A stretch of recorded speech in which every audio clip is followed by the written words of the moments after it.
ঈদে ঘরে না ফেরা হিরো।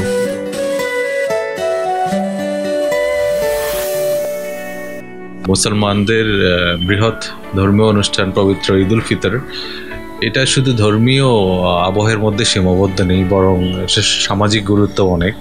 সার্বিকভাবে যদি আমরা বলি, এই উৎসবকে ঘিরে বাঙালির মধ্যে একটা বিরাট উন্মাদনা, উদ্দীপনা আমরা দেখতে পাই এবং সবাই চায় তাদের প্রিয়জনদের সাথে থেকে ঈদটা উদযাপন করার জন্য। এবং এই ক্ষেত্রে আমরাও ব্যতিক্রম না, আমাদেরও ইচ্ছে হয় প্রিয়জন, বিশেষ করে বাবা মা, ভাই বোন সবার সাথে মিলেমিশে ঈদ করার জন্য।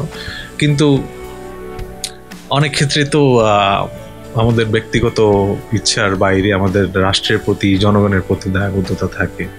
সেই দায়বদ্ধতার থেকেই আমরা অনেক কিছু আমাদের স্যাক্রিফাইস করতে হয়।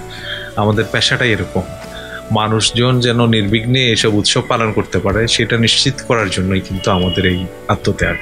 এটা আমরা সানন্দে করি এবং এটা করতে পারে আমি নিজেকে একজন ধন্য মনে করি। আমি কামনা করব আমার বড় মেয়ে মাহরিন, আমার ছেলে রোশান এবং আমার ছোট মেয়ে মাহিবা, তোমরা ভালো থেকো।